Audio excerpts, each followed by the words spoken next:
அதுல முக்கியமாக ஜெயத்ரதனை வதம் செய்தது. ஜெயத்ரதனை அழித்த பிறகு துரியோதனன் வீறு கொண்டு மற்ற எல்லாரையும் அனுப்பி சண்டை போட சொல்லுகின்ற பொழுது அவனுடைய தம்பிமார்கள் அத்தனை பேரையும் ஒரு 8 பேரையும் கிட்டத்தட்ட பீமன் அடித்து கொன்று அவர்கள் இறந்தவுடனே இவனுக்கு தாங்கல. அதற்குள்ளே சூரியன் அஸ்தமனமாகி ஆகிவிட்டது. ஆனாலும் துரியோதனன் என்ன சொன்னா, இன்றைய தேதியிலே இரவிலையும் போர் தொடரும், எல்லா தீபங்களையும் கொண்டு வா, எல்லா பக்கத்திலையும் ஏற்றி விடுங்கோ, பகலை போல் ஆக்குங்கோ, நம்ம இரவிலும் சண்டையை தொடங்குவோம்னு சொல்லி அந்த சமயத்திலே அவனுக்கு அரக்கன் என்று சொல்லக்கூடிய அலாயுதன் என்று சொல்லக்கூடிய அரக்கனோடு அவனுக்கு தொடர்பு. அவன் யார் என்று சொன்னால் பகாசுரனுடைய சகோதரன்.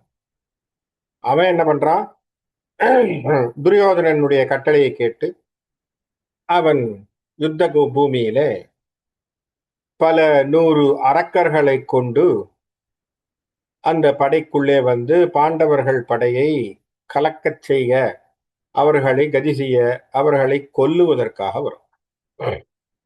வருகின்ற போது பீமன் தான் எதிர்த்து நிற்கிறான். பீமனை சுற்றி அவர்கள் வளைத்து சண்டை போடுகிறார்கள். பீமனுடைய தேர் ரதங்கள் அழியப்பட்டாலும் அவன் கீழே இறங்கினாலும் பீமன் அதோடு நின்று சண்டை போட்டு எல்லாரோடையும் சண்டை போட்டு கொண்டிருக்கிறான். அந்த சமயத்திலே ஹலாயுதன், அந்த அரக்கர்களுடைய தலைவனாக இருக்கக்கூடிய ஹலாயுதனானவன் பீமனோடு சண்டை போட வரும். இது நடுவிலே கடோத்கஜனானவன் அஸ்வத்தாமனோடு சண்டை போட, அஸ்வத்தாமன் என்ன செய்யறான்னா மண்டையில ஓங்கி அடிச்சுடுறான் கடாத்கஜன கதையில்.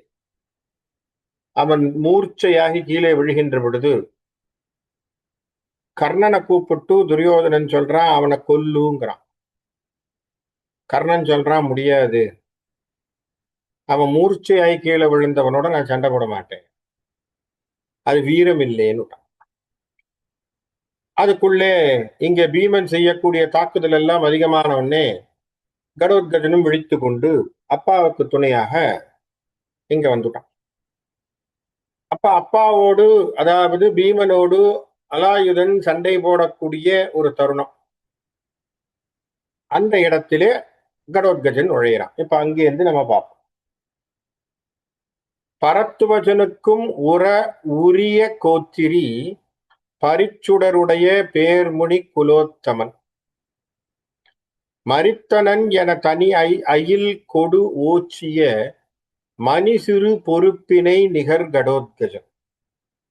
முன்னாடி ஞாபகம் இருக்கலாம், கடோத்கஜனும் துரோணரும் சண்டை போடுகின்ற பொழுது துரோணர் அடிவாங்கி கடோத்கஜனிடத்திலிருந்து போய்விடுகிறார். அந்த படையிலிருந்து, அந்த படைக்களத்திலிருந்து வெளியே போயிட்டார். அதை இங்கே வில்லிபுத்தூரார் குறிப்பா சொல்றார். என்ன சொல்றார், பரத்வாஜ முனிவரனுடைய கோத்திரத்திலே வந்திருக்கக்கூடிய துரோணர் என்று சொல்லக்கூடிய முனி குலோத்தமன் துரோணன், இவன் அடி வாங்கின உடனேயே அவங்க என்ன நினைச்சுட்டாங்க, அவன் போயிட்டான் போல் இருக்கும் அப்படிங்கிற மாதிரி கடோத்கஜன் சண்டை போட்டான் துரோணரோடு. அப்படி ஆயிடுச்சு போல இருக்குன்னு செய்யக்கூடிய அளவுக்கு வீரங்கொண்டவனாக இருந்த கடோத்கஜன் எரிதலை அரக்கனோடு அப்பா கிட்ட வந்து சொல்றான், இந்த அரக்கர்கள் ஆக நிக்கிறான் பத்தியா, எரிதலை அரக்கனோடு எதிரியாய் சமர் எனை தரு மறுச்சுதன் முனைதல் கீழ் தொழில் சொல்றான். அப்பா போய் அரக்கனோடு சண்டை போடுறது உன்னுடைய லெவலுக்கு இது சின்னது, நீ விட்டு விடுவிட்டான் பீமனை பார்த்து. எப்படி கடவுள் சொல்றான், அந்த மாதிரி அவன் லேஞ்சுக்கு நீ போய் சண்டை போடுறது சரியா, நீ விலகு, அதெல்லாம் ரொம்ப சின்ன சின்ன வேலை, நீ போ அப்படின்ட்டான். உடனே அப்பா பீமனானவன் ஒதுங்கிக் கொள்கிறான். இவன் உயிரை மாட்டுவன் உறுத்து, கண்டிப்பாக இவனை நானே கொல்லுவேன் என சொல்லி உறுதி கொண்டு கடோத்கஜனும் அலாயுதனும் இப்போ சண்டை போட ஆரம்பிக்கிறார். இடிக்குரல் என ரெண்டு பேரும் சொல்ல வேண்டாம். அரக்கர்கள் என்று சொன்னால் குரல் எப்படி இருக்கும்னு நமக்கு தெரியும். அப்படி குரல் கர்ணமாக, அதாவது காதுல கேட்க முடியாத அளவுக்கு கட்டார் புட்டார்னு இருக்கிற மாதிரி ரெண்டு பேரும் அப்படின்னு சத்தத்தை போட்டுக்கிட்டு வர்றாங்க. இடி குரலை போல் இருக்காம இரண்டு பேருடைய குரல். இடி குரல் என அந்த சத்தத்துல தலை உரகர் சாய்த்தனர். அப்படியே என்னன்னா, இந்த பாம்புகள் எல்லாம் என்ன ஆயிப்போச்சான், இவங்க போட்ட சத்தத்துல இடிகண்ட நாகம் போல் எல்லாம் ஓடி போச்சு பாருங்க. அது போல நாகங்கள் எல்லாம் ஓடி போச்சு. எதிர்குரல் எழுப்பினர். ஒருத்தருக்கு ஒருத்தர், இவன் சத்தம் போட்டான், அவன் சத்தம் போடுறான். குல சிலோசயம் வெடித்து முகட்டு உயர் கடகமேல் தலை விபத்து என இவத்தருள் வெறுவ தாக்கின. இவனுடைய சத்தமானது இவ்வளவு பெருசா போகிறது எப்படி இருக்கான், வானுலகத்தில் இருக்கக்கூடிய வானவர்கள் கூட ஐயோ ஏதோ பெரிய சத்தம் நடக்குதுப்பா, அரக்கர்கள் ஏதோ திரும்பவும் வராங்க போல் இருக்குன்னு நினைச்சு அவங்க கூட ஓடக்கூடிய அளவுக்காக, அவர்கள் பயக்கடக்கூடிய அளவிற்கான ஒரு குரலாக இந்த இடியோசை அப்படி ஒரு சத்தமும் இவர்களுடைய குரலை கேட்கக்கூடியது. மேலே இருக்கக்கூடியவர்களாக இருக்கக்கூடிய வானவர்கள் கூட பயப்படக்கூடிய அளவிற்கு இவர்களுடைய சத்தம். அப்புறம் என்ன ஆகி போச்சான், துடித்தனர். அப்படியே ரெண்டும் ஒருத்தர் ஒருத்தர் மீசையை முறுக்கி துடிக்கிறான். இயக்கரோடு அமரர் ததித்தியர் துணுக்கென இமைத்தனர். எல்லாரும் அப்படியே என்னடா என்ன நடக்க போகுதுன்னு சொல்லிட்டு வானுலகத்தில் இருக்கக்கூடிய தேவர்கள் எல்லாம் வெளியில பாக்குறாங்க. அப்படியே கண்கொட்டி பார்த்துட்டு இருக்காங்க. திசைகள் காப்பவர் அடிக்கடி படித்துகள் பறவை தூர்த்தனர். இந்த திசைகளை காக்கின்றவர்களாக திக்பாலகர்கள்னு சொல்றோம் நம்ம. 8 வகையான திசைகளையும் காக்கின்ற திக்பாலகர்கள்னு தேவதைகளை வச்சிருக்கணும். அந்தந்த தேவதைகள் கூட என்னவா பயந்து போய் எங்கடா இவங்க போட்ட சத்தத்துல இந்த உலகமே விழுந்துருமோ அப்படிங்கிற மாதிரி இருக்கான். அவங்கெல்லாம் அப்படியே பார்த்து அப்படியே உட்கார்ந்து இருக்காங்க. அரக்கனும் அமரில் ஆர்க்கவே. 2 அரக்கர்களும் ஒருவரை ஒருவர் மோதிக்கொண்டு சண்டையிலே இறங்குகிறார்.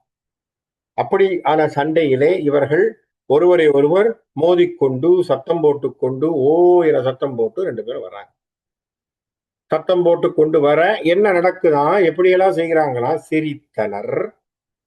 சிரிக்கிறாங்க, சிரிக்கிறது. அரக்கர்கள் சிரிப்ப சொல்லணுமா என்ன, பெரிய சத்தம் போட்டு சிரிக்கிறது.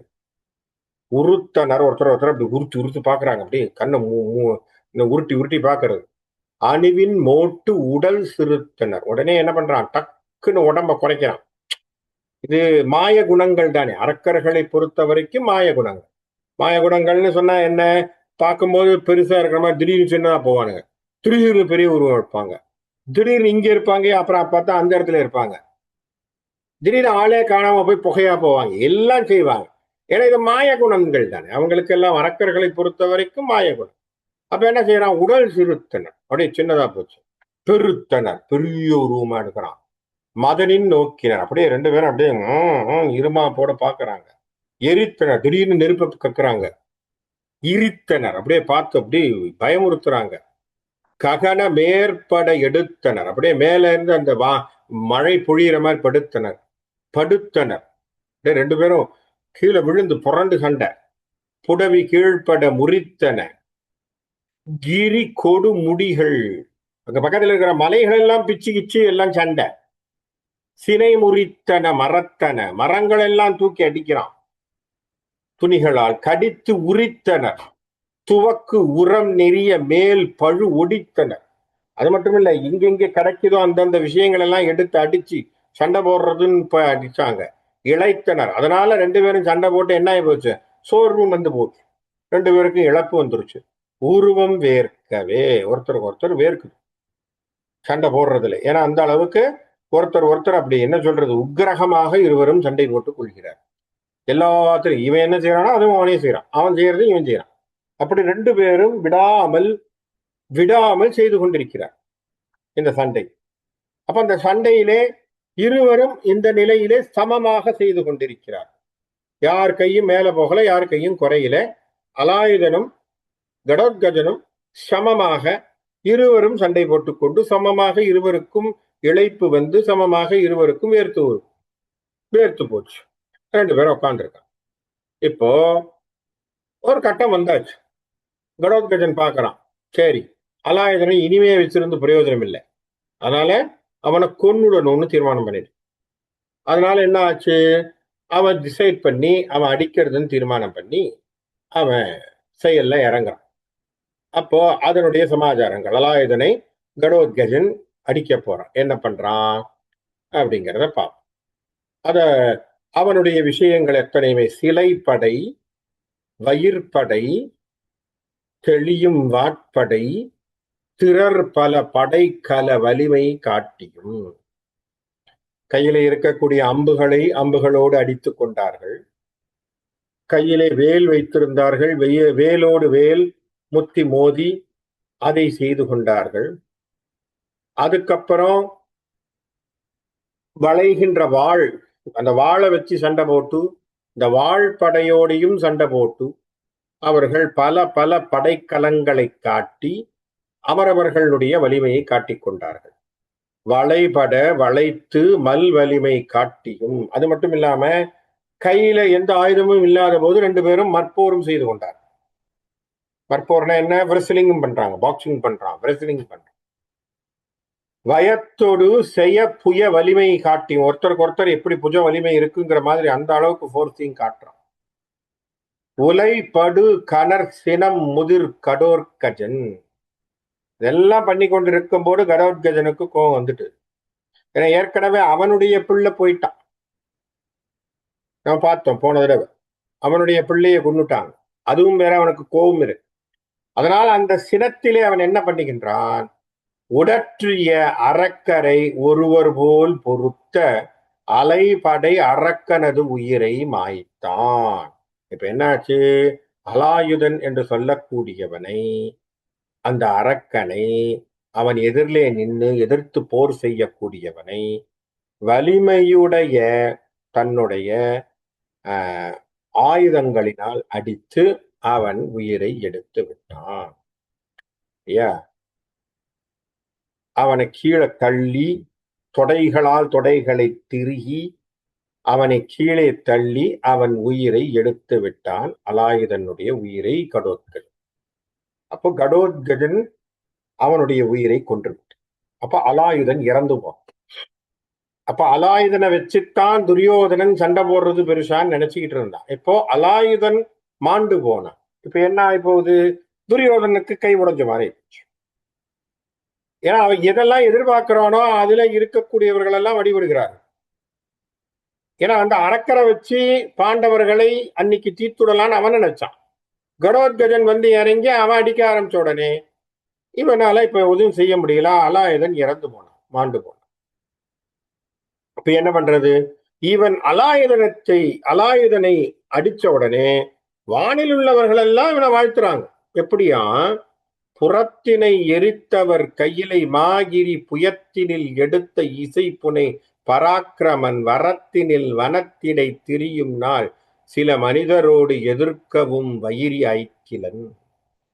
உரத்துடன் மருத்துசன் உதவு இராக்கதன் ஒருத்தனுக்கு என பலருடனும் ஏற்று எதிர்த்துரத்தலின் மரத்தினின் இவன் என பலர் துதித்து அதிசயித்தர் சுரரும் வாழ்த்தியே.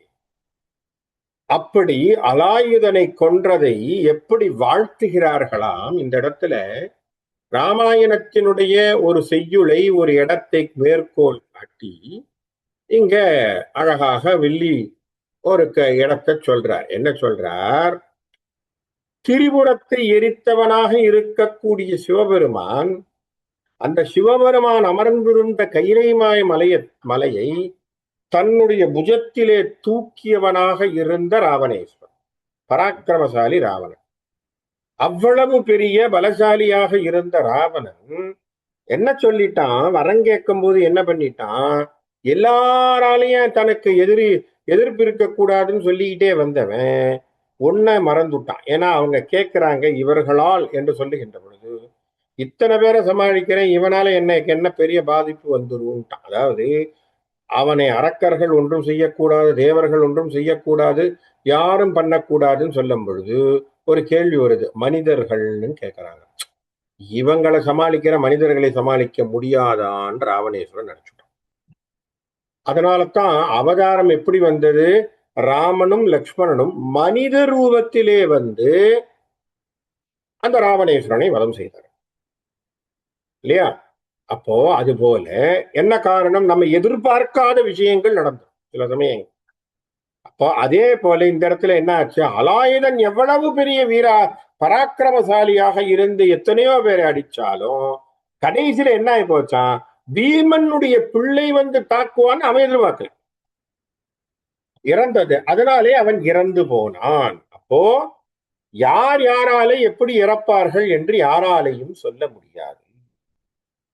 அப்ப இந்த இவ்வளவு பெரிய பராக்கிரமசாலியான இந்த அரக்கன் எப்படி கடோத்கஜன் என்கின்ற ஒருவன் வருவான், அவனால் நாம் மாயப்போவோம் என்று அவனுக்கு தெரியாது. அன்று அவன் இறந்து போறான். எப்படி ராவணேஸ்வரன் மனிதர்களால் இறப்போம் என்று நினைக்காதது போல் என்று வில்லிபுத்தூரார் இங்க எடுக்கிறார். இப்ப என்ன அர்த்தம்?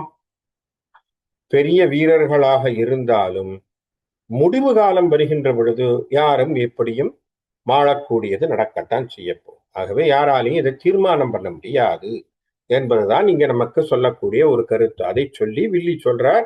சொல்லிட்டு இத சொல்லி என்ன பண்றாங்களாம், வானுலகத்திலிருந்து வானவர்கள் எல்லாரும் அவர் மேற் பூச்சொரிகிறார். சுரர்கள் எல்லாம் வாழ்த்துகிறார்கள். யார? கடோத்கஜனை. இவ்வளவு பெரிய விஷயத்தை பண்ணிவிட்டான் ஹலாயுதன், எவ்வளவு பெரிய அரக்கன். அந்த ஹலாயுதனும் அவனுடைய படையையும் இந்த கடோத்கஜன் சுக்குநூறாக்கினான், அத்தனை பேரையும் கொன்று குவித்தான் அப்படின்னு சொல்லி ஒரே சந்தோஷம் அவங்களுக்கு. இப்ப என்ன போச்சு? இத பார்த்துக்கிட்டு இருக்கான். இது மட்டும் இல்ல, இப்ப என்ன நல்லா ஞாபகம் வச்சுக்கோங்க, இரவிலே போர் செய்யறதுன்னு தீர்மானம் பண்ணது துரியோதனன் இல்லையா? பாண்டவர்கள் எதுவும் சொல்லல, தீர்மானம் பண்ணது துரியோதனன். ஏன்? ஏதோ ஒரு வன்மத்துல அவன் அன்னைக்கு பண்ணியே ஆகணும்னு தீர்மானம் பண்ணான். அப்ப அலாயுதன் வந்த உடனே அவனை அனுப்பி நீ போய் கொல்லுன்னா. இப்ப அலாயுதன் செத்த பிறகு துரியோதனன் யோசிக்கிறான். என்ன யோசிக்கிறான்? ஐயோ, இரவு நேரம் ஆயிப்போச்சு, இந்த அரக்கர்களுக்கு பலம் ஜாஸ்தி ஆச்சு. இப்ப இந்த யோசனை முன்னாடியே இருந்திருக்கும் இல்லையா? இதை முன்னாடியே யோசிச்சிருக்கணும். எப்போ? இரவு நேரத்துல சண்டையை கூப்பிட்ட போதே யோசிச்சிருக்கணும் இல்லையா? ஏன்னா அந்த பக்கத்துல கடவுள், நீ அலாயுதனை கூப்பிடல, அது வேற விட்டுரு. அங்க கடோத்கஜன் இருக்காங்கிறது உனக்கு தெரியணுமா இல்லையா? நீ கூப்பிட்ட பிறகுதான் அலாயுதன் வந்தான். அவன் வந்து சண்டை போடுறேன்னு சொன்னான். இப்போ உனக்கு நீ நேரடியா பாக்குற, கடோத்கஜனை பாக்குற, அவன் அரக்க குணத்தோடு சார்ந்தவன்னு தெரியுது, எல்லாம் அவனுக்கு தெரியுதுன்னு சொல்லும் பொழுது, ஐயோ இரவு நேரம் இவங்களுக்கு மாய சக்தியிலிருந்து எல்லாமே அதிகமா போகுங்கிற எண்ணம் துரியோதனனுக்கு இருந்திருக்க வேண்டும். இப்பதான் அவனுக்கு அந்த ஞானோதயம் வருது. யோசிக்கிறான், அன்று கங்குலில் பல 10,000 அரக்கரோடு அலாயுதன் தன்னை கொன்று பல 16,000 மக்களை, அரக்கர்களை கொன்றவனாக கடோத்கஜன் நிற்கிறான். வெம்பனி கொடியவன் சேனையை குரங்குகள் கோதை போல் கலக்கி. என்ன அழகான வார்த்தை பாருங்க! ராவணேஸ்வரன் சேனையை ஒரு குரங்கு கலக்கியது இல்லையா? ராவணேஸ்வரனுடைய சேனையை ஹனுமான் என்று சொல்லக்கூடிய ஒரு குரங்கு அவங்க ஊரே கலக்கிட்டு வந்துருச்சு. அதுபோல இங்க துரியோதனனுடைய அவனுடைய எல்லா படைகளையும் அலாயுதனை கொன்றது மட்டும் இல்லாமல் துரியோதன சேனையில இருக்கக்கூடிய அத்தனை பேருக்கும் இப்போ கடோத்கஜன் ஒரு சிம்ம சுப்பனமா போயிட்டான். 1 10 100 1000 கோடியாம் உருவு கொண்டு என்ன பண்றான் பாருங்க. ஏன்னா இப்ப மாயை அவங்களுக்கு அதிகமாகுது இல்லையா? ஒன்னா நிக்கிறான், 1ல இருந்து 10 மாறுறான், 10ல இருந்து 20 போறான், 20ல இருந்து 1000 மாறுறான். அவன் உருவத்தை பிரிச்சு பண்ணிட்டே இருக்கிறான். அப்புறம் திரும்பி பார்த்தா எல்லா இடத்துலயும் கடோத்கஜன் நிக்கிறான். அப்படி என்ன பண்ற, அங்கங்க போய் இவுளி, தேர், களிறு, ஆள், சென்று அங்கங்க நிக்கக்கூடிய குதிரை, அதுக்கப்புறம் தேர் இருந்தா தேரு, யானை, அப்புறமா காலாட்படைகள் எல்லாத்துலயும் பக்கத்துல போய் கடோத்கஜன் நின்றுட்டு இருக்கான். அங்க இருக்கக்கூடிய ஒவ்வொருத்தரோடையும் கடோத்கஜன் சண்டை போடுறான். அப்படின்னா என்ன, தன் உருவத்தை அப்படி மாற்றிக்கொள்கிறான் எல்லா இடத்துலயும் இருக்கிற மாதிரி. இமை பொழுது அளவில் கண் இமைக்கிற நேரத்துக்குள்ள துரியோதனனுடைய படையில இருக்கக்கூடிய மாபெரும் படைத்த ஆட்களை அத்தனை பேரையும் தென்புலம் படருமா சென்றான். அப்படின்னா என்ன அர்த்தம், யமலோகம் அனுப்பிட்டான். அப்படி கண்ணு மூடி கண்ணு திறக்கத்துக்குள்ள அத்தனை பேரையும் யமலோகம் அனுப்பி விட்டான் இரவு நேரத்துல. ஏன்னா இதுதான் இரவு, இதுதான் அசுரர்களுடைய பவர் அதிகமாக ஆகக்கூடிய நேரங்கள். இப்ப என்ன ஆகி போச்சு, கடோத்கஜன் அடிச்சுட்டான். இப்ப நம்ம ஆளு சும்மா இருப்பானா, இப்ப இவனுக்கு இன்னும் கொஞ்சம் வைத்தறிச்சல் ஜாஸ்தியாகும். துரியோதனன் எப்படிலாம் அடிச்சிருக்காங்கிறதுக்கு எழுதுறா, சண்ட மாருதமாய் எழுந்திடும். திடீர்னு பார்த்தா படையில எல்லாரும் நின்றுட்டு இருக்காங்க. ஓன்னு சூறாவளி காத்து. இந்த சூறாவளி காத்துல அடிச்சுக்கிட்டு போனவன் பல பேர்.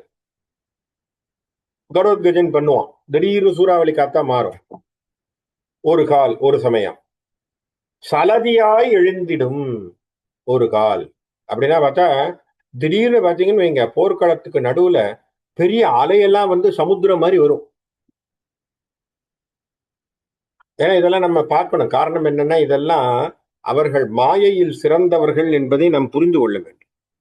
சட்டுன்னு பெருசு பெருசா அலை மாதிரி வருது, ஒண்ணும் பண்ண முடியல.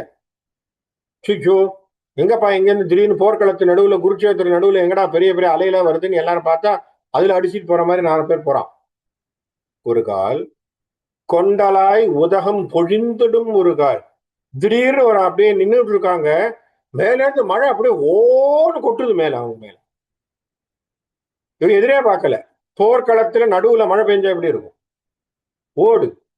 அதுக்கு ஒரு கால் குன்றமாய் உயர்ந்திடும். திடீர்னு பார்த்தா மக்கள் எல்லாம் ஓடி வரும் பொழுது பிளாட்டா தரையா இருக்கு, திடீர்னு பார்த்தா ஒரு மலை மேல ஏறு,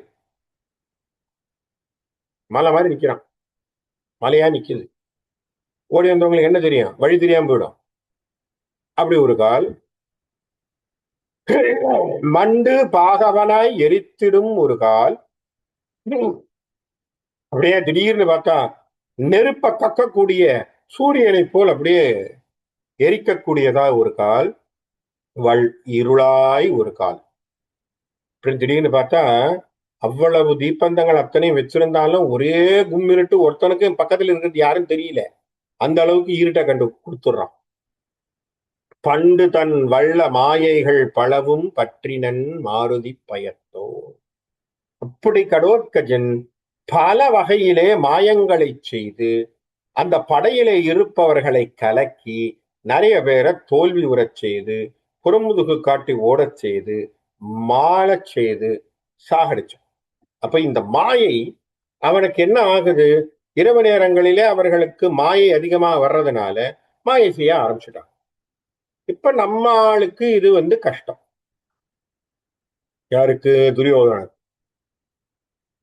இம்பர் வாழ் அரக்கன் நினைத்தொடு பிணம் தின்று இடம்கொள் வாய்கொடு மடுத்திலனாள் தும்பி மா பரிமா வீரர் என்று இவர் மெய் துணிதலின் சொரிந்து சென்சோரி அம்பு ராசிகள் அண்ட கோள்களில் அடங்குமோ அண்டமும் பிளந்திட்டு உம்பர் உம்பர் வாரியை கலக்குமோ மிகவும் உண்மை நாம் உரை செய்யும் பொழுதே. இவன் செய்திருக்கக்கூடிய செயல்ல என்னன்னா, ஹலாயுதனோடு வந்திருக்கக்கூடிய அத்தனை அரக்கர்களையும் கொன்று குவித்து அந்த ரத்தங்கள் எல்லாம் ஓடுதான்.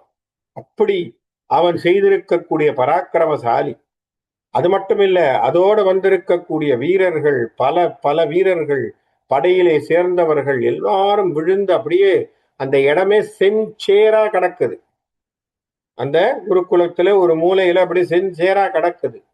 அப்படி இருக்கக்கூடியவனை இவனை நம்ம எப்படி அடக்க போறோங்கிற எண்ணம் வருது துரியோதனுக்கு, ஐயோ இவனுடைய மாயைகள் ஏறிக்கொண்டே போகிறதே, இவனை எப்படி நம்ம தடுக்க போறோம் அப்படிங்கிற எண்ணம் வருது. அப்போ உடனே என்ன பண்றான், பக்கத்திலே தன்னுடைய நண்பன் கர்ணனை கூப்பிட்டு என்ன செய்யறான், கர்ணனை கூப்பிட்டு கட்செவி எழுதும் கொடிவுடை கொடியோன் கண்ணனை கடைக்கண் தருளி. இங்க பார்க்க அங்கத நாட்டை சார்ந்தவனாக தன்னுடைய உற்ற நண்பனாக இருக்கக்கூடிய கர்ணனை அப்படி கடைக்க அப்படி பார்க்கிறான் கண்ல. வின் சுரபதி வந்து அன்று உனக்கு அளித்த வேலினால் வீமன் மாமகனை உள் செறி சினமும் வலிமையும் உயிரும் உடன் அழித்து உம்பர் ஊர் புகுத்த புல் செறி தொடையாய் கொல்க என விரைவின் புகுந்த நாப்பொறி எழப்பகன்றான். இப்ப துரியோதனன் என்ன பண்ணா, சட்டுன்னு கர்ணனை பார்த்து, அப்பா உனக்கு அந்த காலத்துல இந்திரன் உனக்கு ஒரு வேல் தந்தான். எப்ப அந்த வேல் தந்தான்? இந்திரன் மாறு வேடத்திலே அந்தணனை போல் வந்து கவச குண்டலங்களை கர்ணனிடத்திலே கேட்டு வாங்கி கொள்றான் இல்லையா? ஏன் கிருஷ்ணர் என்ன சொல்லிட்டார், உன் பிள்ளைய காப்பாத்தணும்னா நீ போய் பண்ணிக்கோன்ட்டான். உன் பிள்ளைய காப்பாத்தணும்னா நீ போய் பண்ணிக்கோ. ஏன்னா என்னால என்ன முடியுமோ அதை நான் குந்தியை வச்சு ஓரளவுக்கு முடிச்சுட்டேன். குந்தி இடத்துல என்ன என்ன வாக்குறுதி கொடுத்தார் அவர்? பஞ்சபாண்டவர்களிலே அர்ஜுனனை தவிர வேற யாரையும் கொல்ல மாட்டேன். இது முதல் பாயிண்ட். கொல்லக்கூடாதுன்னு தான் சொன்ன. ஆகா கொல்ல மாட்டேன் முதல் பாயிண்ட். அப்பனா அர்ஜுனன் தவிர, அர்ஜுனனோ அல்லது கர்ணனோ அப்படித்தானே சொல்றான். கர்ணன் படத்திலே அப்படித்தானே பேசுவார். அர்ஜுனன் போனா என்னோட ஐவர். சிவாஜி அப்படிதான் சொல்லுவார். அர்ஜுனன் போனால் என்று சொன்னால் என்னோட ஐவர். அர்ஜுனன் இருந்து நான் போனா உனக்கு இருக்கக்கூடிய எப்போதும் பஞ்ச பாண்டவர்கள் ஐவர். மொத்தத்துல உனக்கு 5 பேர் தான் அப்படிங்கிறத குந்தி இடத்திலே சொல்லுவான். அது போல 5 பேர் உண்டு. 5ல அர்ஜுனனா கர்ணனா அதுதான் அவங்க டிசைட் பண்ணிக்கணும். யார் நிக்க போறாங்கிறது அவங்களுடைய சமாச்சாரம். அப்போ அவங்க அப்படி இருக்கும் பொழுது அந்த சபதத்தை, அந்த ஒரு சத்தியத்தை தாயிடத்திலே சொல்றான். என்ன சொல்றான்? அர்ஜுனனை தவிர வேற யாரையும் கொல்ல மாட்டேன் பஞ்ச பாண்டவர்கள். அப்போ மத்த 4 பேரையும் எதுவும் செய்ய போறது இல்லைங்கிறது உறுதி. 2வது, நாகாஸ்திரத்தை ஒரு முறைக்கு மேல் மறுமொரு முறை பிரயோகப்படுத்த மாட்டேன். இப்ப கர்ணனுக்கு மனசுல ஒரு யோசனை என்னன்னா, அங்க கிருஷ்ணர் இருக்கார். அவர் எப்படி நாகாசரணம் போடும்போது ஏதாவது ஒண்ணு பண்ணுவார். அவருக்கு தெரியும், தெரியாம இருக்காது. ஏன்னா கிருஷ்ணன் பரம்பொருள் என்பதை புரிந்து கொண்டவன் கர்ணன். அப்போ அவனுக்கு புரியுது. சோ கண்டிப்பா அவர் ஏதாவது செய்வார். அப்போ இந்த சக்தி ஆயுதம் என்று சொல்லக்கூடிய இந்திரனுடைய வேல் நாகாஸ்திரம் செய்யாத வேலையை இந்த வேல் செய்யும் இல்லையா? உங்களுக்கு இன்னொன்னு, ஒண்ணுத்துக்கு இன்னொன்னு பக்கத்துல சப்ஸ்டியூஷனா இருந்தா நல்லது தானே. அதை வச்சு நம்ம என்ன பண்ணலாம், அடிச்சுடலாம். இப்ப பாருங்க, இதுதான் சங்கடம். அப்படி அவன் வேலை வாங்கினத எனக்கு தெரிஞ்சு நட்பின் ஒரு பொருளாக துரியோதனனுக்கு சொல்லியிருக்க கூடாது. ஏதாவது பிரெஞ்சுல சிலது போட்டு கொடுக்கறதுன்னு பேர். நம்ம ஏதாவது ஒரு சமாதானத்துக்கு நாம ஒரு கோலுக்கு வச்சிருப்போம், நாம ஒரு காரணத்துக்காக வச்சிருந்தா அவன் என்ன பண்ணிட்டான், துரியோதன அதை கண்டு வச்சுட்டான். என்ன சொல்றான் பாருங்க, என்ன வார்த்தை, வின் சுரபதி வந்து அன்று உனக்கு அளித்த வேலினால். எவ்வளவு ரெஃபரன்ஸ் எல்லாம் கொடுக்குறாரு பாருங்க, நம்ம பிள்ளைக்கு எவ்வளவு ஞாபகம். நீ பாத்தியா இந்திரன் வந்து உனக்கு கொடுத்தான் பாத்தியா ஒரு வேலு, அந்த வேல் எடுத்து வீமன் மா மகனை, அந்த கடோத்கஜனை உள் செறி சினமும் வலிமையும் உயிரும் உடன் அழித்து, அவனுடைய வலிமை, உடம்பு, அவனுடைய செருக்கு அத்தனையும் அழித்து உம்பர் ஊர் புகுத்த, அவனை மேல் வானலகத்துக்கு அனுப்பு, புல் செறி தொடையாய் கொல்க. அவனை வென்றுணும். அதனால நீ என்ன பண்ற, அந்த ஆயுதத்தை பயன்படுத்து என்று துரியோதனன் கர்ணனுக்கு கட்டளையிடாமல் இருக்கிறான். இதுதான் நட்புல இருக்கக்கூடிய பெரிய சங்கடம். என்ன சங்கடம்? நாம ஒரு சமாச்சாரத்துக்கு வச்சிருப்போம், அத அவங்க கரெக்டா அத அவங்களுடைய சுயநலத்துக்கு யூஸ் பண்ணு. முடிஞ்சுதா? இப்போ கர்ணனுக்கு இப்ப இத சொன்ன உடனே கர்ணன் அதுக்கு ஒரு மறுமொழி சொல்றான். முதல்ல என்ன சொல்றான்? புகன்ற போது சொன்ன போது அவன் சொல்றான், அரக்கன் புதல்வனும் மாயப்போர் இது கங்குல் இப்பொழுதே அகன்றிடும். துரியோதனா, வெயிட் பண்ணு, இன்னும் கொஞ்ச நேரத்துல விடிய போகுது. விடிஞ்சா இவங்க மாய பலம் எல்லாம் போயிடும். சரியா? அப்படி மாய பலம் எல்லாம் போயிடுச்சுன்னா இதுக்கப்புறம் இவனால ஒண்ணும் பண்ண முடியாது. இவன் போய் ரிட்டையர் ஆகி உட்கார வேண்டியதுதான். சரியா? அகன்றால் இவன் உயிர் பிரிது ஓர் அம்பினால் அகற்று வித்திடலாம். இவனை ஒரு சின்ன அம்பை போட்டு தூக்கிடலாம். மாயசக்தி இருக்கிற வரைக்கும் தான் கடவுத்கஜனை ஒண்ணும் பண்ண முடியாது. நீங்க இரவு அகன்று போனால் மாயசக்தி குறைஞ்சிடும். மாயசக்தி குறைஞ்சதுன்னா சாதாரணமா இருப்பான். ஒரு அம்பை தூக்கி போட்டு அவனை தூக்கி கொண்டுடலாம். இகன்று போர் முனையில் நாளை அவனை இப்ப முடிச்சுட்டு காலங்காலையில் அவனை முடிச்சுட்டு மறுநாள் காலையில போர் தொடங்குது இல்லையா? அந்த போர் தொடங்குகின்ற பொழுது நான் அந்த வயலை கொண்டு வந்து அந்த இந்திரனுடைய பிள்ளையாக இருக்கக்கூடிய அர்ஜுனன் மீது எரிந்து அர்ஜுனனை கொன்று உனக்கு இந்த நானிலத்தை தருவேன், கவலைப்படாதே. ஆகவே நீ கொஞ்ச நேரம் பொறுமையாயிரு, விடிஞ்சிரும், அவன் போயிடுவான், வேலையை முடிச்சுக்கலான். அவன் சொன்னதையும் புரிஞ்சுக்கல. ஏன் துரியோதனனுக்கு ஒரே கொள்கைதான். இப்ப சில சமயங்கள் இதுதான் ஃப்ரெண்ட்ஷிப்ல இருக்கக்கூடிய சங்கடம். நாமளே இப்ப பைசாவை பிராஞ்சு கிராஞ்சு பாக்கெட் குள்ள வச்சிருந்தோம்னு வச்சுக்கோங்க, இவனுக்கு செலவு பண்றதுக்கு நம்ம நம்ம சில ஃப்ரெண்ட்ஸ் அந்த மாதிரி தான் பண்ணுவானுங்க. போனவொடனே மச்சவன் பாக்கெட்ல காசு இருக்கு எடுத்து கொடுறான்டுவான். நமக்கு கொடுக்கறதா வேண்டாமான்னு தர்ம சங்கடம். நமக்கு என்ன செய்யறது? ஃப்ரெண்டு சொல்றான், எதை கேட்கறான், கொடுத்தேன் அவனை. நாமளே அதை கஷ்டப்பட்டு தூக்கிட்டு வந்திருப்போம். அதை வச்சுக்கிட்டா மத்த வேலையை பார்க்கணும்னு அவன் நினைச்சிருப்பான். இல்ல இல்ல குடுறா, அதை பாத்துக்கிறேன், நான் அப்புறமா கொடுக்குறேன் உனக்குன்றான். அது எப்பமா கொடுப்பான்னு அவன் நமக்கே தெரியாது. அப்ப இருக்கிறத அவன் எடுத்துருவான். அப்ப அந்த மாதிரி இவன் அர்ஜுனனுக்காக சேகரித்து வைத்திருக்கக்கூடிய அந்த வேலை துரியோதனன் கண்டு வச்சுட்டான். இதுதான் பிரச்சனை. என்னன்னா, கர்ணன் துரியோதனிடத்திலே என்ன பேசினாலும் நட்புங்கிற ஒரு வட்டத்துக்குள்ளே போகின்ற பொழுது அவன் ஒரு சூழ்நிலை கைதியாக நின்று விடுகிறான். இவ்வளவு தெளிவா பேசுறான் பாருங்க. ஆனா துரியோதனன் ஒரு கட்டளையாக சொல்லிவிட்டால் அவன் மாற்ற முடியல. அவன் ஏன்னா அவன் ஒரு சூழ்நிலை கைதி. அப்ப அவன் சொன்ன உடனே துரியோதனன் பேசுறான். ஏன்னா துரியோதனுக்கு சில விஷயங்கள்லாம் எப்படி பேசினா வேலை நடக்கும் தெரியும். என்றாலும் அப்படி சொன்ன உடனே துரியோதனன் சொல்றான், அரசன் யாமும் எம்படையும் இறை இரவிடை பிழைக்க, நானும் என்னுடைய படைகளும் ராத்திரில பிழைச்சி இருக்கணுமா வேண்டாமா?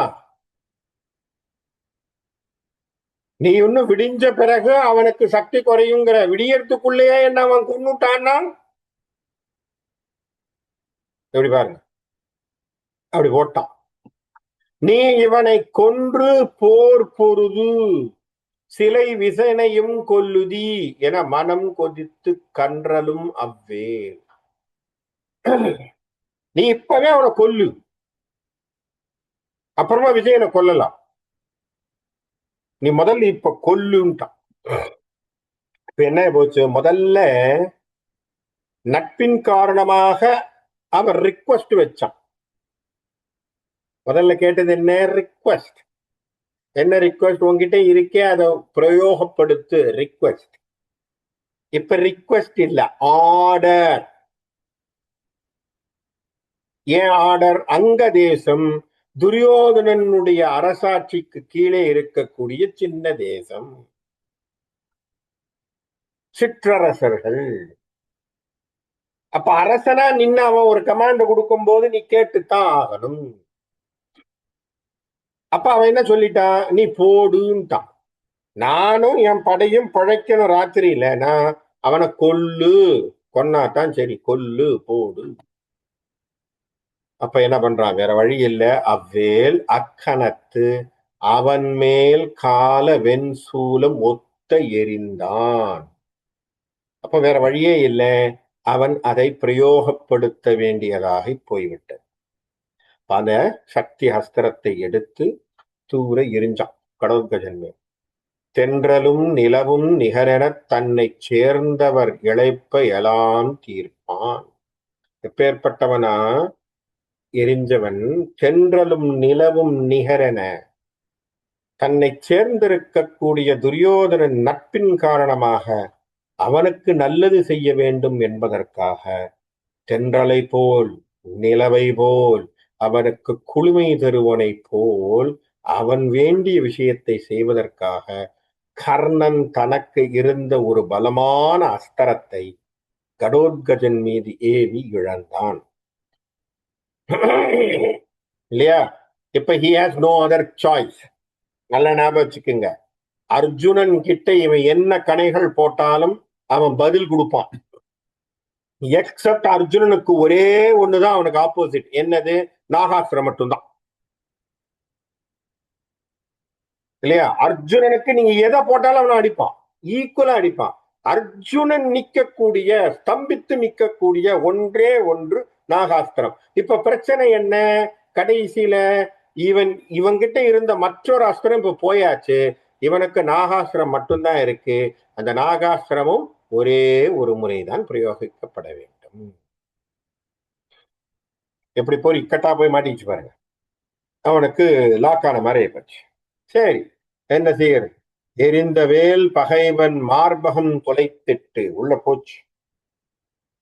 இந்திரிடத்து மீண்டும் எய்த, பகைவனுடைய மார்பை தொலைச்சி நேர இந்திரன் கிட்ட போயிடுச்சு. அது யார் கொடுத்தாங்களோ அங்க போயாச்சு. மறிந்த மால்வரை போல் அரக்கனும் முகம்பார் மருங்கு உற விழுந்த. ரெண்டா மரம் பிளந்து விழுந்தது போலே அரக்கனும் அப்படியே தன்னுடைய முகத்தை அப்படியே மண்ணில பதியிற மாதிரி விழுந்தான். இன்னொரு அழகான இடம் வரும், வியாசர்லயும் சரி வேற இடத்துலயும் சொல்லுவாங்க. அப்படி விழுகின்ற சமயத்திலே பீமன் சத்தம் போட்டானா, அவன் அடிபட்டான், அவன் சாகரான்ங்கிறத தெரிஞ்ச உடனே பீமன் சத்தம் போட்டானா, கடோத்கஜனை பார்த்து, மகனே பெரிய உருவத்தை எடுத்துக்கொண்டு எதிர்சேனையிலே விழுந்தான். மகனே பெரிய உருவத்தை எடு, நீ சாக போற தெரிஞ்சு போச்சு, இருக்கிறதுலே பெரிய உருவம் எடுத்துட்டு அப்படியே எதிர் சேனையில துரியோதனன் சேனை மேல விழு, நீ விழுந்ததுல நசுங்கி 4 பேர் சாகட்டும். இது பீமன் கொடுத்துருக்கு. இது வந்து இந்த மகாபாரத தொடர்ல வரும், அந்த காலத்துல வந்ததுல அவன் சொல்லுவான், அழுதுகிட்டே சொல்லுவான், மகனே, ஏன்னா அவனுக்கு அழுக வருது. கடோத்கஜன் தன் பிள்ளை இறக்குறான்னு சொல்லி அழுக வருது மனசுல. ஆனாலும் அவனுக்கு என்ன சொல்றதுன்னு தெரியாது. சத்தம் போடுவான், கடோத்கஜா மகனே பெரிய உருவமா எடு, துரியோதனன் சேர மேல விழுந்துருவான். அப்படிதான் விழுவான். விழுறதுல ஒரு 20 பேர் 30 பேர் சாவான். அப்படி அவன் செய்வான். அது போல இப்ப என்ன போச்சு, அவன் அப்படியே மண் வந்து முகம் வந்து மண்ணிலே புதைகின்றது போலே அவன் அப்படியே உயிர்ந்து கீழே விழுந்து உயிர் மடித்தான். செறிந்து அருகு அனைத்து சேனையும் பயந்தோர் சிந்தனையும் செயலறக் கலங்க அறிந்தவர்க்கு அன்றி அரியா ஐயன் அவர் துயர் அகற்றுமாறு உரைப்பான். இப்படி அவன் கீழே விழுந்த உடனே பாண்டவர்கள் அத்தனை பேரும் கொஞ்ச நேரம் வருத்தப்படுறாங்க. ஐயோ, நல்ல பிள்ளை, பீமனுடைய பிள்ளை வந்து சண்டையை போட்டு நமக்காக எவ்வளவோ செஞ்சதே, அந்த பிள்ளை போயிடுச்சே அப்படின்னு சொல்லி கிட்டத்தட்ட வருத்தத்திலே இருக்கின்றார்கள். அப்போ எப்பொழுதும் எல்லாவற்றுக்கும் ஆலோசனை தரக்கூடியவனாக இருக்கக்கூடிய கிருஷ்ண பரமாத்மா அந்த அந்த டிவி சீரியல்ல நல்லா இருக்கும். அவர் சிரிப்பார் ஃபர்ஸ்ட். அப்ப சிரிச்ச உடனே பீமன் கேட்பான், என் புள்ள சாகிறதுல உனக்கு சிரிப்பு இருக்கா கிருஷ்ணான்னு கேட்பான். என் புள்ள சாகுறான், அதை பார்த்து நீ சிரிக்கிறியா கிருஷ்ணா, உனக்கு மனசு இல்லையா அப்படின்னு கேட்பான். கேட்ட உடனே சிரிச்சுட்டு கம்முன்னு இருப்பான். அதுக்கப்புறம் அது ஒரு கதை அந்த மாதிரி போகும். இங்க என்ன செய்யறாரு பார்ப்போம். இங்க வில்லிபுத்தூரார் எப்படி எடுக்கிறார். வில்லிபுத்தூரார் இப்ப கிருஷ்ணர் அந்த பஞ்சபாண்டவர்களுக்கு ஒரு ஆலோசனை தருவதாக சொல்றார். என்ன சொல்றார், இந்த வேல் கவச்சகுண்டலம் கவர்நாள் இந்திரன் ரவிமைந்தனுக்கு தந்த வேல். யாரு? இந்திரன் இந்த கர்ணனுக்கு கவச்ச குண்டலங்களை அவன் பெற்ற நாளிலே அவன் கொடுத்தான். இதனை யாவர் மேல் விடினும் தரிப்பு அறத்தெரும் அவன் வரத்தால் உந்த வேல் அமரில் விசையன் மேல் தொடுக்கும் உரக அம்பினுக்கும் உயிர் உய்தல் அந்த வேளையில் மற்ற எறிவதற்கு இருந்தான் ஆற்றலால் குற்றினும் கொடியோ. என்னாச்சு, இந்த வேல் அந்த இந்திரன் கொடுத்த வேல் எவன் மேல எரிஞ்சாலும் உயிரை எடுக்கும். இதை அர்ஜுனனுக்காக வைத்திருந்தான் கர்ணன். இதை அர்ஜுனனுக்காக வச்சிருந்தான். உந்த வேல் அமரில் விசையன் மேல் தொடுக்கும், அர்ஜுனன் மேல ஏவனும்னு வச்சிருந்தான். ஆனா உரக அம்பினுக்கும், யாரு?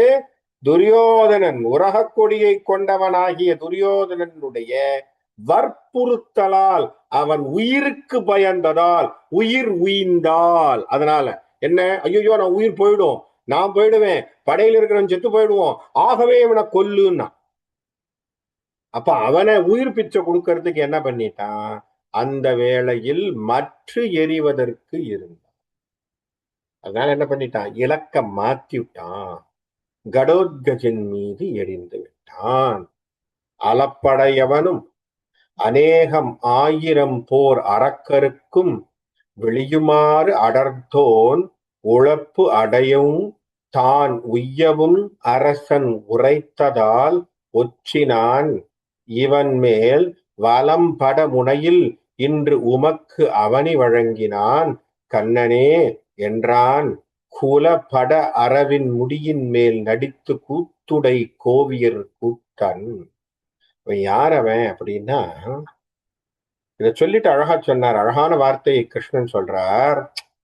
அப்படியான அந்த வேல், எப்படி எவ்வளவு பெரிய வேலை என்ன பண்ணிட்டான், அங்க அலாயுதனை கொன்றதும் அவனோடு வந்திருக்கக்கூடிய 1000 பேரான அரக்கர்களை கொன்ற உன்னுடைய பிள்ளையாகிய கடோத்கஜன் மீது இந்த துரியோதனன் சொன்னதால அந்த வேலை போட்டு என்ன பண்ணினான் தெரியுமா விஜயா, அர்ஜுனா அப்படின்னு சொல்லி பாஸ் பண்ணி அவனை பாக்குறார்.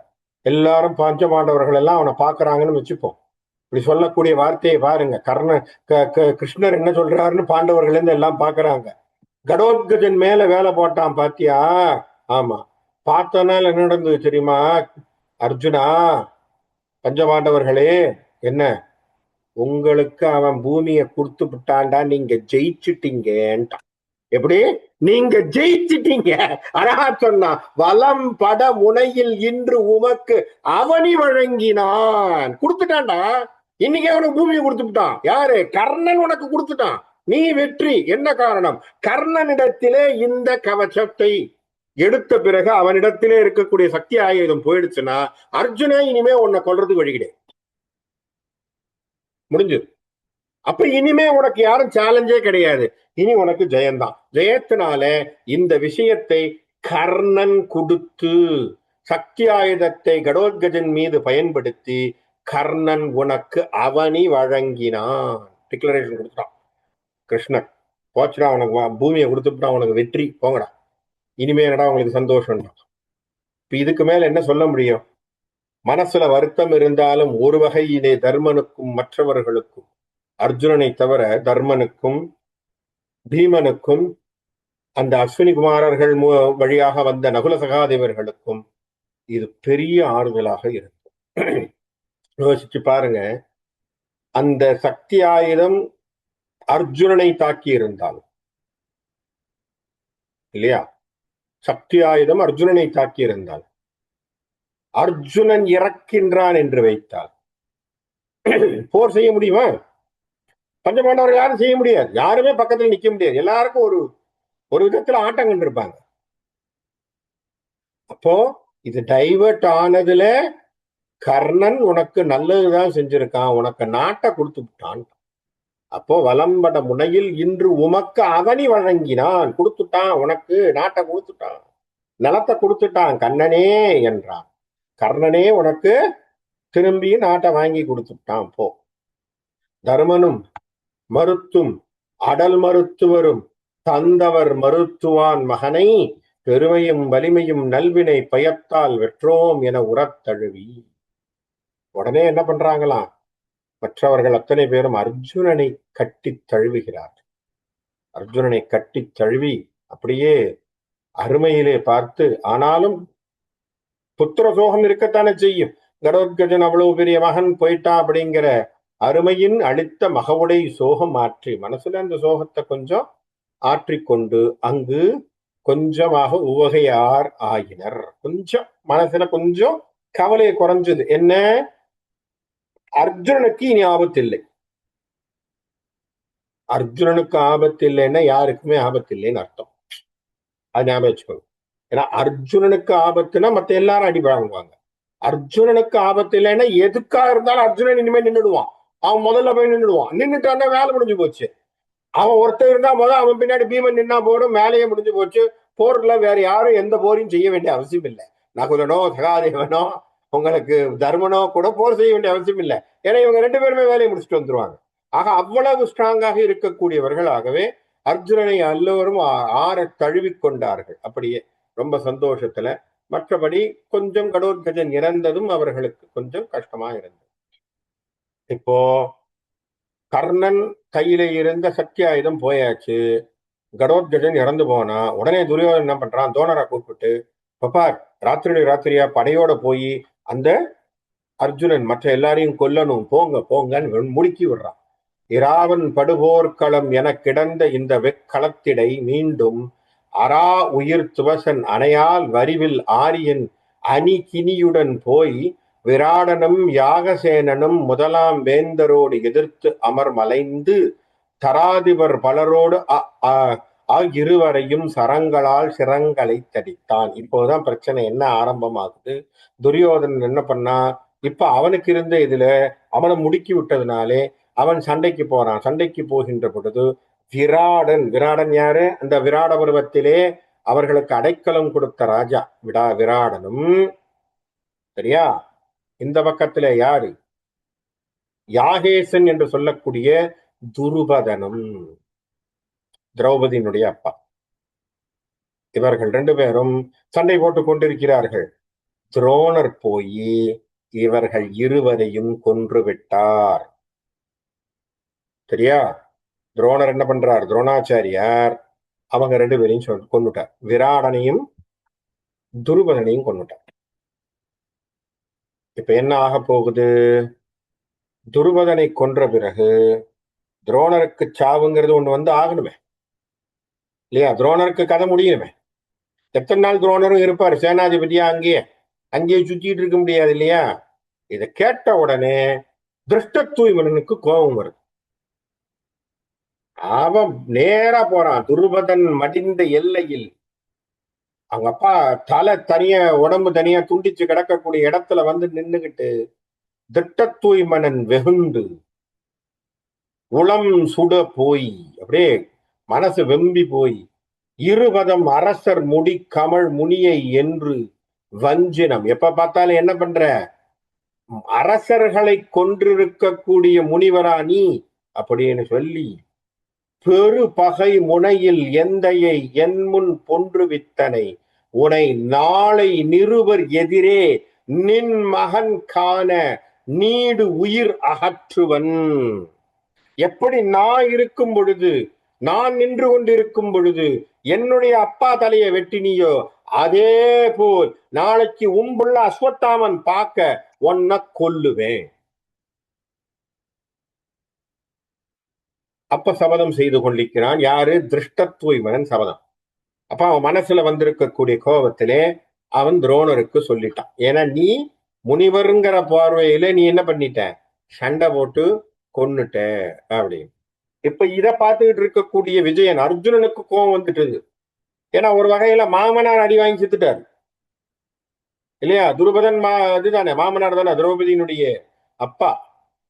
இன்னொன்னு விராடன். விராடன் யாரு? இவர்களுக்கு அடைக்கலம் கொடுத்தவன்.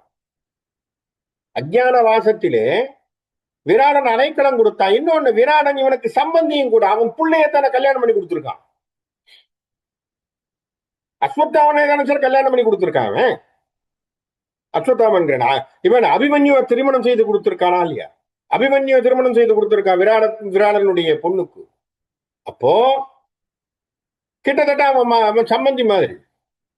அப்ப அவனும் இறந்து வரான். ரெண்டு பேருமே சொந்தம். அப்ப அர்ஜுனனுக்கு கோபம் வருது. அவன் துரோணரை அடித்து துரத்திக்கிட்டு போறான்.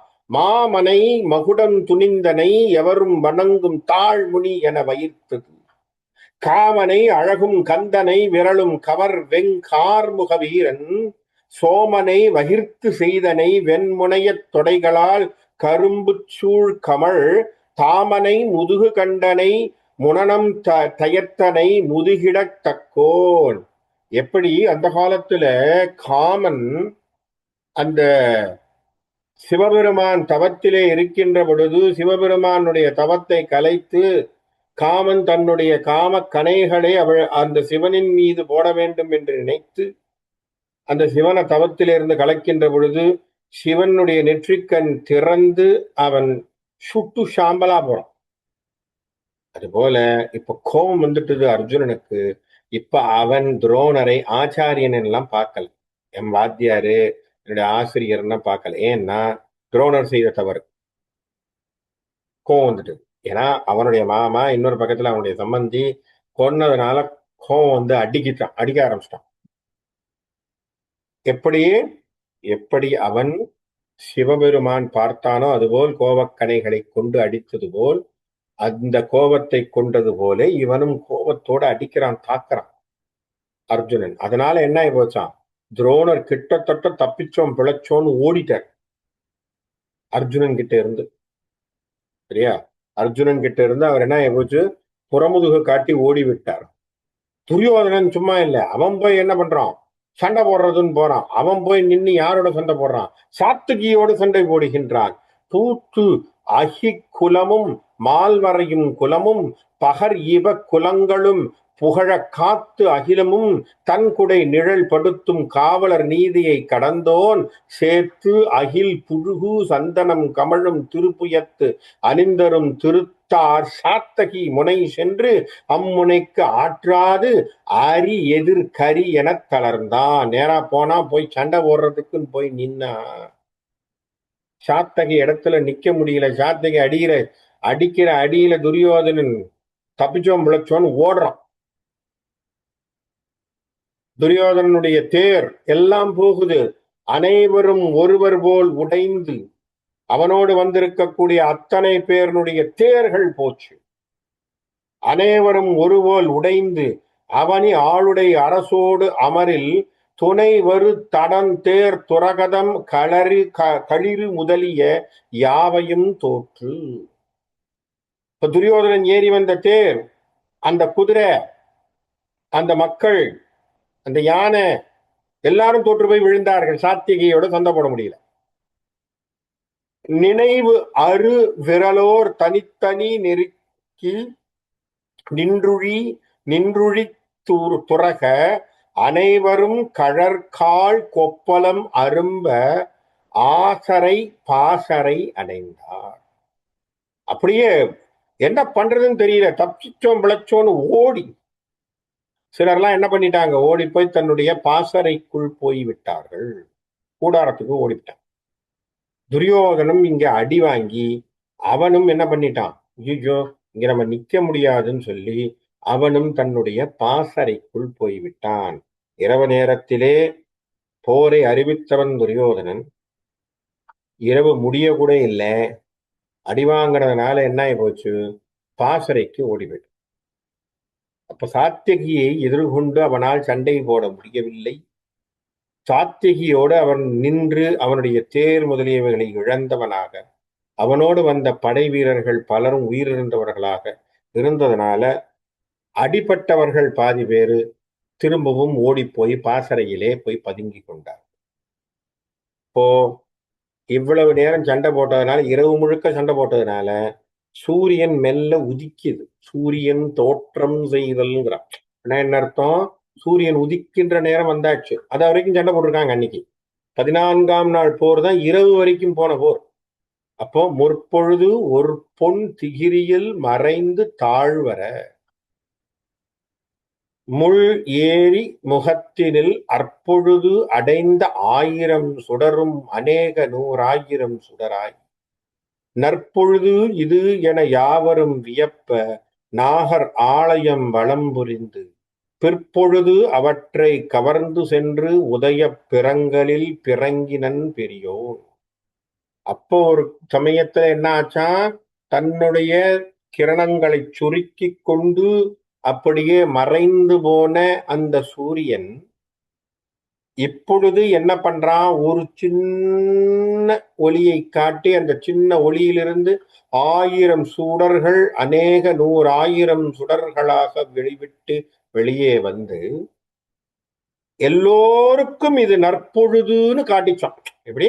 நற்பொழுது இது என யாவரும் வியப்ப, உலகத்திற்கு நல்ல பொழுது இது அப்படின்னு சொல்லக்கூடியதாக அப்படி மெல்ல மெல்ல சூரியன் உதித்து வியப்ப நாகர் ஆலயம் வலம் புரிந்து, நாகர்கள் எல்லாம் அந்த ஆலயங்கள் வலம் புரியக்கூடியதாக அந்த சூரியனை சுற்றி விட்டு போகக்கூடியவர்கள் போல அவர்களும் போய் பிற்பொழுது அவற்றை கவர்ந்து சென்று உதய பிறங்கலில் பிறங்கினான் பெரியோன். அப்படி ஒவ்வொன்றாக எழுந்து எழுந்து எழுந்து சூரியனானவன் பிரகாசமாக உதிக்கின்றான். ஏன்?